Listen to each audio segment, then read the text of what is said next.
తెలంగాణ, జై బీసీ, జై పూలే. అందరికీ నమస్కారం. తెలంగాణ జాగృతి ఆధ్వర్యంలో గత 2.5 సంవత్సరాల క్రితం నుంచి మొదలుపెట్టి మరి అసెంబ్లీలో పూలే గారి విగ్రహం ఉండాలని మేము డిమాండ్ చేయడం జరిగింది. ఆనాడు అనేక మంది అనేకమైనటువంటి మాటలని మమ్మల్ని విమర్శించారు.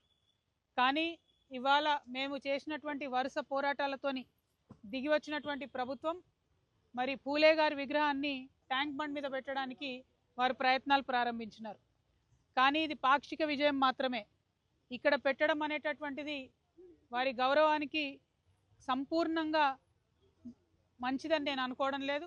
ట్యాంక్ బండ్ మీద ఉండడంతో పాటు అసెంబ్లీలో పూలే గారి విగ్రహం ఉండాల్సిందే అనేది తెలంగాణ జాగృతి బలంగా నమ్ముతా ఉన్నది. మరి ఇవాళ కాంగ్రెస్ ప్రభుత్వం పెట్టకపోతే రేపు పొద్దున జాగృతి ప్రభుత్వం ఏర్పడ్డప్పుడైనా పూలే గారి విగ్రహాన్ని అసెంబ్లీలో ఖచ్చితంగా పెడతామని తెలియజేస్తూ ఉన్నాం. మరి ఇక్కడ ఇవాళ మేము సైట్ విజిట్ చేయడం జరిగింది. ఇక్కడ ఉన్నటువంటి ఎవరైతే ఈ పనులు చేస్తూ ఉన్నారో వాళ్ళు చెప్తా ఉన్నారు, ఇంతవరకు విగ్రహానికి సంబంధించి కూడా ఒక విగ్రహం ఉంటుందా లేకపోతే అమ్మ సావిత్రిబాయి గారితో కలిసి విగ్రహం ఉంటుందా అనేటటువంటి క్లారిటీ ప్రభుత్వం ఇవ్వడం లేదు.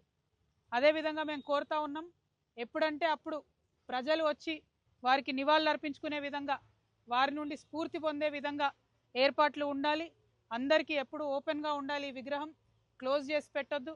అదేవిధంగా ఈ చుట్టుపక్కల ఉన్నటువంటి అనేక విగ్రహాలకు సరిసమానంగా ధీటుగా అంతే ఎత్తులో అంతే గంభీరంగా ఈ విగ్రహం ఉండాలని చెప్పి మేము ప్రభుత్వాన్ని డిమాండ్ చేస్తూ ఉన్నాం.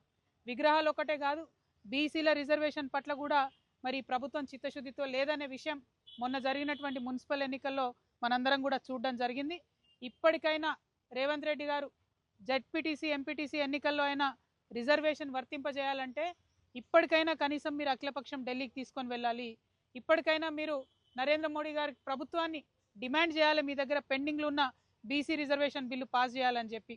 ఒకటెనుకొకటి పరీక్షలు ఉన్నా సరే, ఎండలున్నా సరే, ఏమున్నా సరే ఎన్నికలు పెట్టుకుంటూ పోతాం మేమని చెప్పి కాంగ్రెస్ ప్రభుత్వం ఏదైతే తొందరపాటు వైఖరిని ప్రదర్శిస్తూ ఉందో, మరి ఈ తొందరపాటు అంతా కూడా బీసీలకు రిజర్వేషన్లు దక్కకుండా చేసేటటువంటి తొందరపాటే అని చెప్పి మేము బలంగా నమ్ముతా ఉన్నాం. ఇది కరెక్ట్ కాదు. మీరు మేనిఫెస్టోలో పెట్టారు, అసెంబ్లీలో బిల్లు పెట్టారు. దీన్ని సంపూర్ణంగా అయ్యేంత వరకు కూడా చేయాల్సినటువంటి గురుతరమైన బాధ్యత మీ మీద ఉంటుందని చెప్పి ఈ సందర్భంగా తెలియజేస్తూ, మరి రాబోయే బడ్జెట్ సెషన్లో బీసీలకు మీరు మేనిఫెస్టోలో పెట్టిన విధంగా 20,000 కోట్లను ఇవ్వాలని